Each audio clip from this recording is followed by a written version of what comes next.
আপনাদেরকে আরও একটা বক্তব্য শোনা। কি ভাবছেন? মমতা বন্দ্যোপাধ্যায় পুলিশ মন্ত্রী হিসেবে, মুখ্যমন্ত্রী হিসেবে শুধু বলছেন, গোটা দলের কাছে মেসেজ এখনো ক্লিয়ার নয়, একদম না, পরিষ্কার মেসেজ। কিভাবে শুনুন।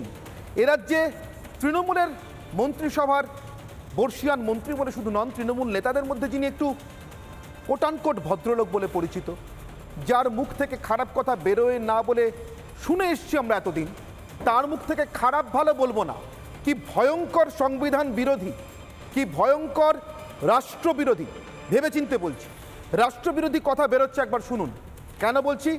রাষ্ট্রের প্রতিষ্ঠানকে, রাষ্ট্রের তদন্তকারী সংস্থাকে তিনি কি ভাষায় আক্রমণ শুধু করছেন না, হুমকি দিচ্ছেন, শুনলে আপনাদের চোখ কপালে উঠবে বই কি। আর তাহলেই বুঝতে পারবেন মমতা বন্দ্যোপাধ্যায় যা বলছেন, একদিকে আইন শৃঙ্খলা পরিস্থিতি ভালো হওয়ার কথা, আর অন্যদিকে যেখানে সেখানে ঘিরে ধরার কথা, সেটা আসলে উপর থেকে নিচ পর্যন্ত এক। মমতা, শোভনদেব, শাহজাহান আসলে একই সুতোয় বাঁধা। কিভাবে? শুনে নিন শোভনদেব চট্টোপাধ্যায় কি বলছেন।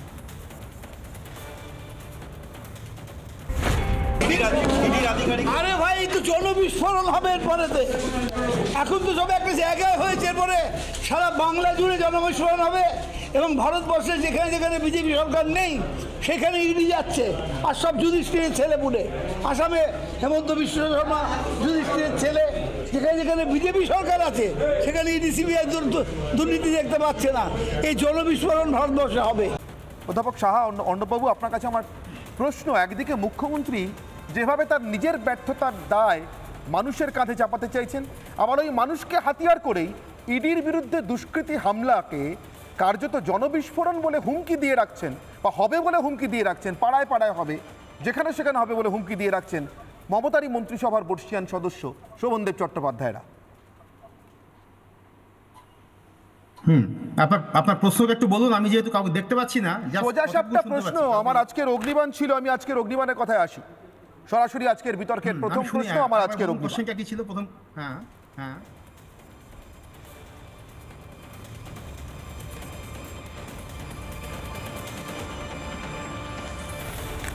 মমতা নিজের ব্যর্থতার দায় মানুষের কাঁধে চাপাতে চান। অর্ণববাবু, স্পষ্ট আমার প্রশ্ন? আপনি আমাকে শুনতে পাচ্ছেন? একদম স্পষ্ট শুনতে পাচ্ছি, বলুন। বেশ, হ্যাঁ, মমতা নিজের ব্যর্থতার দায় মানুষের কাঁধে চাপাতে চান। না, ইডির ব্যর্থতার দায়টা কে নেবে? এই যে রাজকুমার রাম অ্যাসিস্ট্যান্ট ডিরেক্টর, তার বিরুদ্ধে তো সিবিআই এফআইআর করেছে।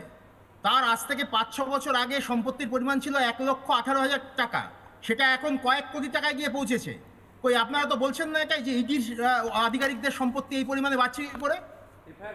আপনারা তো এই প্রশ্ন করছেন না। আপনারা এখানে শুধুমাত্র যেখানে যেখানে অবিজেপি রাজ্য রয়েছে জানলেন কি করে? সেখানে না, সিবিআই করেছে, করেছে তো এফআইআর। আপনার রাজ্য পুলিশের একজনের বিরুদ্ধে তদন্ত হয়। না, তাকে দুর্নীতি দমন শাখাটা করেছেন, শোপিস বানিয়ে রেখে দিয়েছেন। আরে যে লোকটা আরে দরমশাই, এখন আলোচনা হচ্ছে ভারত নিয়ে, আপনি চলে গেছেন ইউক্রেনে। আচ্ছা অর্ণববাবু, আমার প্রশ্ন সেদিন থেকে রাজকুমার রামকে, আমার প্রশ্ন অর্ণববাবু, সেদিন থেকে রাজকুমার রামকে চিনিয়ে দিয়েছিলেন কেউ যে এর বিরুদ্ধে সিবিআই এর এফআইআর আছে, অতএব ঝাঁপিয়ে পড়ো? কেউ চিনিয়ে দিয়েছিলেন? না, চিনিয়ে দেওয়ার ব্যাপার নেই তো, সাধারণ মানুষ তো সবটা দেখতে পাচ্ছে। তাহলে আপনি কি হামলাটাকে সমর্থন করছেন? আপনি কি হামলাটাকে সমর্থন করছেন? সেখানে বেঁচে শুধুমাত্র দুর্নীতি খুঁজে বেড়ানো হচ্ছে। আর সিএজি রিপোর্টে যে 7 লক্ষ কোটি টাকার দুর্নীতি ধরা পড়েছে, সেটা যারা ধরিয়ে দিয়েছে তার জন্য 4 জন সিএজি অফিসারকে সাসপেন্ড করা হয়েছে। তাহলে কেন্দ্রীয় সরকারের যে বিগত 10 বছরের দুর্নীতি, সেইটা নিয়ে তদন্ত করবে কে? ধরাটা কিভাবে পড়লো একটু দেখাবেন? ধরাটা কিভাবে পড়লো? আমি বিজেপি মুখপাত্র শঙ্কুদেব পান্ডার কাছে যাব। শঙ্কুদেব বাবু, ওরা পাল্টা কেন্দ্রীয় সরকারের